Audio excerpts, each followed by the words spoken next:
Well, he is a cruel, criminal, and mentally unstable man. And I think he's the worst thing that ever happened to the United States. I know him deeply and personally, although I've never spoken to the man. In a recent interview with Jim Acosta, and by interview, I mean a glorious televised rant, where Rosie O'Donnell reminded everyone just who she thinks Donald Trump is. About how he was not a self-made man. No, listen, it was pure fiction, Jim. It was pure fiction. To say that this man was a business giant. You know, a lot of people did vote for him. Do you accept their right to do that and their opinion of him? I question why the first time in American history a president has won every swing state. So I would hope that that would be investigated. A man who treats democracy like it's a bad timeshare in Boca. She even went on to call him a fraud, a bully, and a walking, talking comb-over with a Twitter addiction. And honestly, that was Rosie going easy on him. For nearly 2 decades, Rosie has made it her personal side quest to roast one man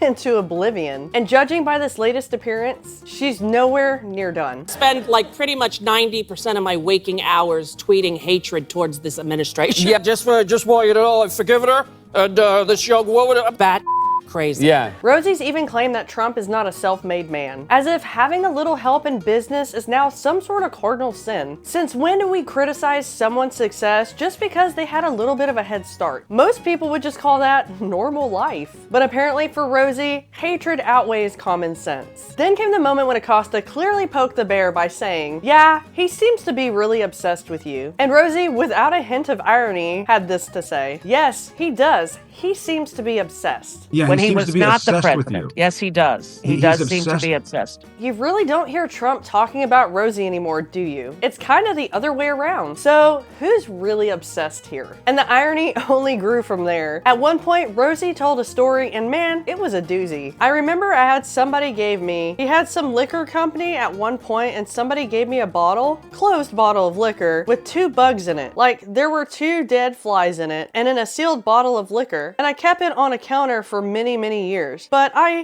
this man has failed at almost everything he's ever tried. And instead of throwing it away like any sane person would do, Rosie admittedly says she kept it for many, many years. I remember he had some liquor company at one point, and somebody gave me a closed bottle of his liquor with 2 bugs in it. Like there were 2 dead flies in it, and in a sealed bottle of liquor. Wow. And I kept it on my counter for many, many years. I mean, if I actually found a bottle full of dead flies, I would toss that thing in the trash faster than you can say, you're fired.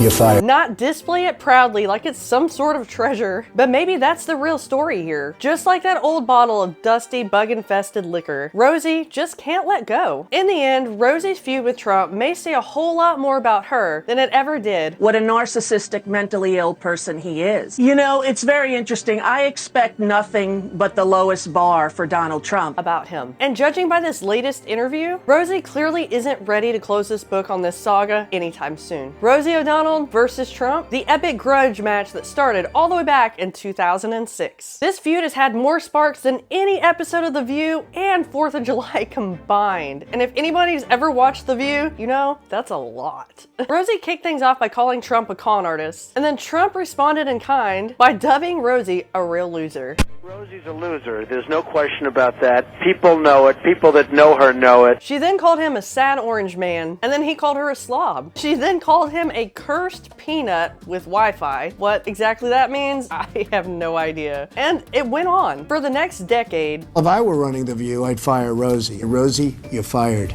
Look who's here today. Kelly, I was afraid to leave her home in case somebody with a comb over came and stole her from me. Here we are, 3 days into the new year, and the war of the Rosie has exploded once again. They went full WWE, only with more press releases and less upper body strength. And then when Trump ran for president, Rosie then became his unofficial arch nemesis. In some debates, when asked about sexism, Trump didn't mention policy at all. He only just simply said, only Rosie O'Donnell. Your Twitter account? Only Rosie O'Donnell.